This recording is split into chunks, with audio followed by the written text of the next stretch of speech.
ഇതിവിടെ മാത്രമല്ല, പഴയ നിയമത്തിലും കാണാം. 40 വയസ്സുള്ള മോശ വളരെ ശക്തനായ ഒരാളായിരുന്നു. അവൻ വാക്കിലും പ്രവൃത്തിയിലും ശക്തനായ ഒരാളായിരുന്നു. ഒരടിക്ക് അവൻ ഒരു മിസ്രൈമിനെ കൊന്നു. സങ്കല്പിച്ചു നോക്കൂ, അവൻ അത്ര ശക്തനായിരുന്നെന്ന്. ഒറ്റ അടിക്ക് അവനെ കൊന്നു. അപ്പോസ്തലപ്രവൃത്തി 7 സ്തെഫാനോസ് പറയുന്നു അവൻ വാക്കിൽ സമർത്ഥനായിരുന്നു എന്ന്. അപ്പോസ്തലപ്രവൃത്തി 7 നാം വായിക്കുന്നു, മോശ ചിന്തിച്ചു ഇസ്രായേൽ മക്കളെ രക്ഷിക്കാനായിട്ട് ദൈവം അയച്ചവനാണെന്ന് അവർ വിശ്വസിക്കുമെന്ന്. ദൈവം പറഞ്ഞു, ഇല്ല മോശ, നീ അതിന് തയ്യാറായിട്ടില്ല. നീ വളരെ ശക്തനാണ്. നീ മരിക്കാനായിട്ട് ഞാൻ കാത്തിരിക്കുകയാണ്. അതുകൊണ്ട് അവനെ മരുഭൂമിയിലേക്ക് ദൈവം അയച്ചു. മിസ്രൈമിലെ ഈ ശക്തനായ രാജകുമാരനെ ദൈവം താഴ്ത്തി. അവനെ എങ്ങനെയാണ് താഴ്ത്തിയെന്ന് നിങ്ങൾക്കറിയാമോ? 40 കൊല്ലം അവൻ്റെ അമ്മായിപ്പനോടൊപ്പം ജീവിക്കാൻ ദൈവം അവനെ അനുവദിച്ചു. നിങ്ങളുടെ അമ്മായിപ്പനൊപ്പം 1 കൊല്ലമെങ്കിലും അവൻ്റെ വീട്ടിൽ ജീവിച്ച ആരെങ്കിലും ഇവിടെ ഉണ്ടോ? ഞാൻ പറയട്ടെ, അത് നിങ്ങൾക്ക് വളരെ ബുദ്ധിമുട്ടുണ്ടാക്കും.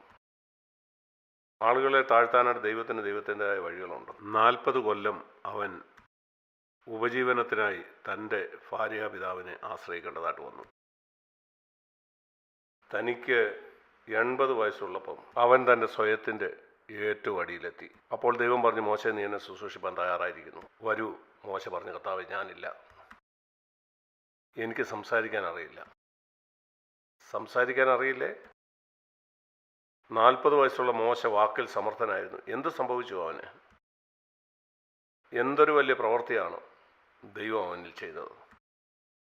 വാക്കിൽ സമർത്ഥനായ അവനെ ദൈവം ഗ്രഹിപ്പിച്ചു അവനൊന്നും കഴിയില്ലെന്ന്.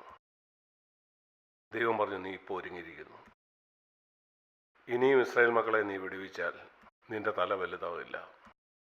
ഞാനത് ചെയ്തെന്ന് നിനക്ക് മനസ്സിലാവും. അവന് 40 വയസ്സുള്ളപ്പം ഒരു മിസ്രൈമിനെ ഒരടിക്ക് അവന് കൊല്ലാൻ കഴിയുമായിരുന്നു. ഓരോ മിസ്രൈമിനെ ഒന്നൊന്നായിട്ട് കൊന്നാൽ അവൻ എത്ര സമയം എടുക്കുമായിരുന്നു അതിന്? ദൈവം പറഞ്ഞു, ഞാൻ മെച്ചപ്പെട്ട ഒരു വഴി കാണിച്ചു തരാം. നിന്റെ കയ്യിലുള്ള ആ വടി ഒന്ന് ഉയർത്തിപ്പിടിച്ചേ. 1 മിനിറ്റ് കൊണ്ട് ആ ചെങ്കടല് മിസ്രൈമരെ മുഴുവൻ വിഴുങ്ങും. നീ പോയി അവരെ ഓരോരുത്തരെ കൊല്ലുന്നതിനേക്കാൾ എത്രയോ എളുപ്പമാണിത്. അതിലവന് പ്രശംസിക്കാൻ കഴിയില്ല.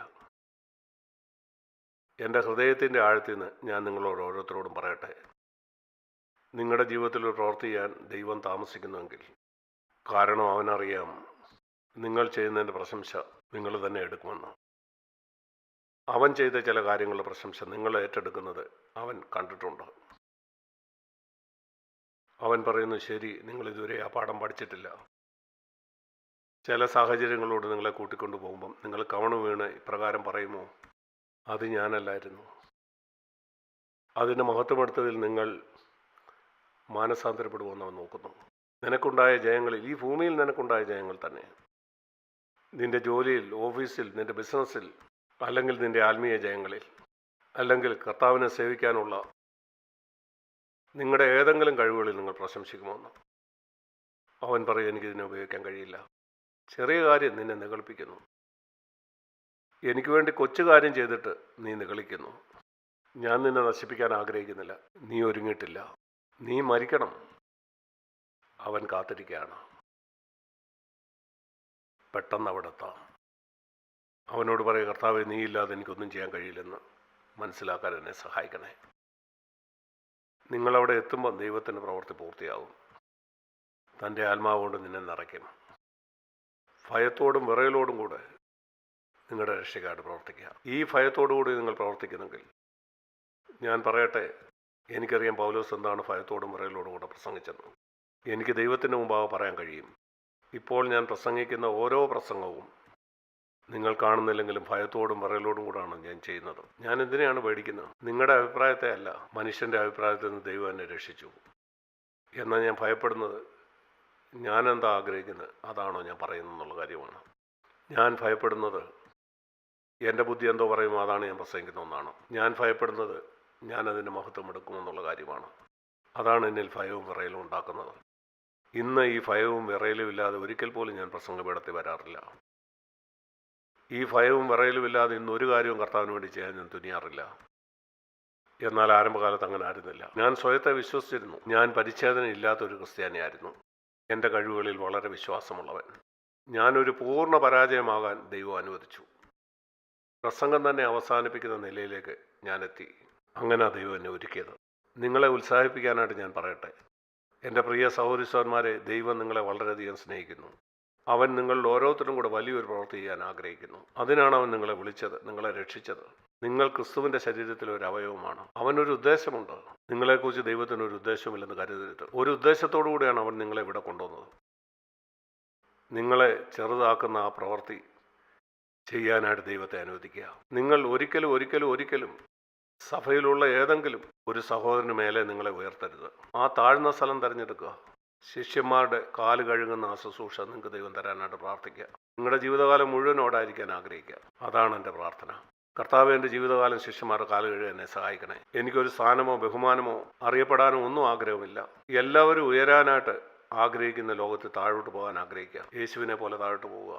പെട്ടെന്ന് നിങ്ങൾ അവിടെ എത്തും. അങ്ങനെ ദൈവം തൻ്റെ ഉദ്ദേശം നിങ്ങളിൽ കൂടെ നിറവേറ്റും. തലവണക്കാം, നമുക്ക് പ്രാർത്ഥിക്കാം.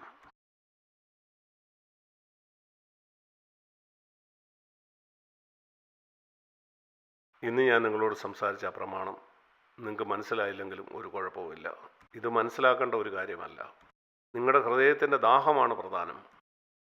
നിങ്ങളുടെ ഹൃദയത്തിൽ ആ ദാഹമുണ്ടെങ്കിൽ, ഞാൻ പറഞ്ഞ ഒരു വാക്കുപോലും നിങ്ങൾക്ക് മനസ്സിലായില്ലെങ്കിൽ നിങ്ങൾ കർത്താവിനോട് പറയുക, ഈ കേട്ടതൊക്കെ എൻ്റെ ബുദ്ധിക്ക് അപ്പുറത്താണ്.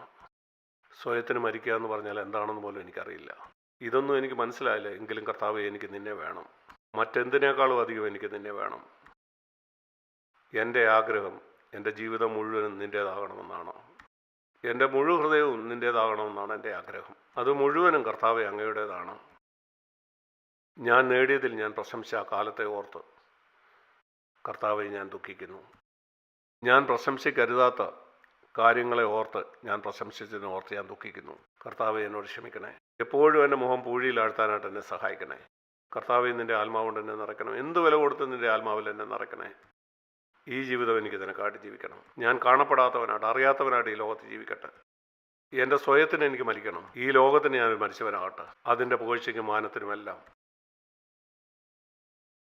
ആളുകൾ എന്നെയല്ല, എന്നിൽ യേശുവിനെ കാണാനിടയാക്കണേ. അവരെന്നെ കുറച്ച് കാണട്ടെ. അവരെന്നിൽ യേശുവിനെ കാണട്ടെ. അവനെ ഉയർത്തട്ടെ. ആരും എന്നെ മിടുക്കനാണെന്നോ സമർത്ഥനാണെന്നോ കരുതണ്ട.